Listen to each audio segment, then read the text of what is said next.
The Fiat 500X is getting on a bit now, and a replacement is due within the next 2 years. Is this model still worth considering, or should you go for its main rivals, the Peugeot 2008, Citroën C3 Aircross, Vauxhall Mokka, or the Volkswagen T-Cross, Seat Arona, Skoda Kamiq, or the Nissan Duke and the Mini Countryman? Let's find out. Hello everyone, welcome to Everything Cars and More. This is the #1 place to be for car news and reviews.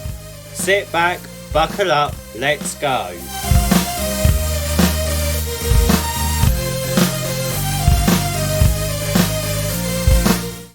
So, sometime in 2022, Fiat gave the 500X another little facelift with hardly any changes, but it does make the car look more modern at the front.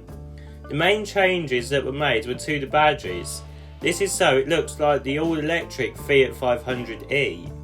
The Fiat badge and chrome bar has been replaced with the 500 nameplate and 2 chrome bars.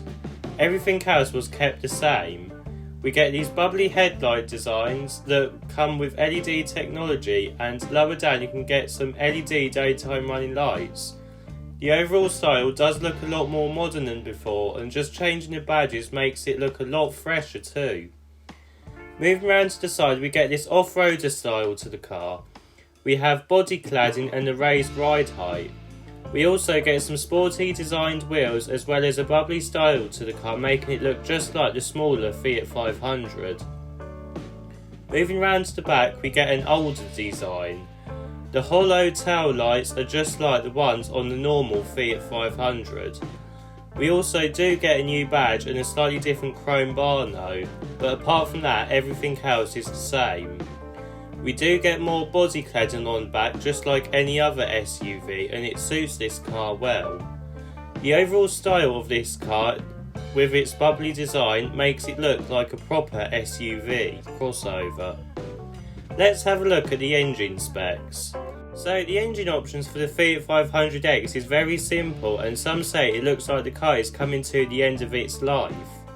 There is only one engine and transmission option available for the Fiat 500X. This is a 1.5 litre mild hybrid petrol unit with 128 brake horsepower. This is mated to a DDCT gearbox, which stands for dual dry clutch transmission.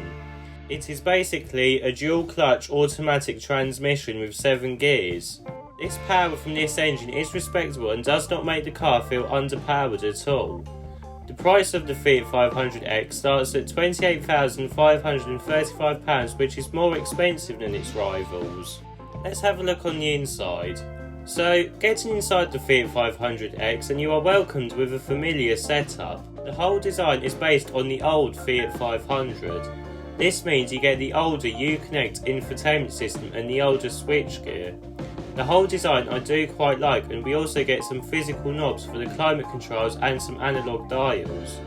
The overall feel of this interior is budget, but it is expected for a family SUV of this size, but not for this price. You do get a leather steering wheel now, and you can opt to have the dashboard in the same colour as the outside, which I do quite like. It can definitely brighten the interior up from its dull grey plastic. Let's check the rear seats out. So, getting into the back of the Fiat 500X, and don't be surprised about the legroom that it has to offer. It is fine for children and small adults, but for adults getting to and over 6 foot will struggle. Headroom is not that bad no. You also get a USB port in the back, but apart from that it is quite dark and claustrophobic, and especially on higher end models as you get darker headlining. Sitting 3 in the back can be done, but it will be a very tight squeeze. Opening the boot on the Fiat 500X and you are welcomed with 350 litres of boot space. This isn't great considering its size and rivals.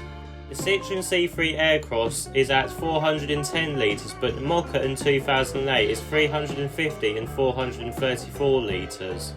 The Volkswagen T-Cross is at 385 litres, which is similar to the Skoda and Seat cars. The Nissan Duke is at 422 litres, and finally the Mini Countryman is at 450 litres. For the next generation, I can see this improving by 20 to 50 litres, as it will be based on the Peugeot 2008, Vauxhall Mocha and the next generation Citroën C3 Aircross. So in summary then, the Fiat 500X is starting to show its age in some areas, like the practicality and the interior. But it isn't that bad a car if you don't need the practicality, but you want an SUV to commute to work in, or you have a small family where space is not important. It is worth considering, but if you want a car that will be practical, you either can wait for the next generation Fiat 500X or choose another rival. If you want a classical style, then I would recommend the Mini Countryman.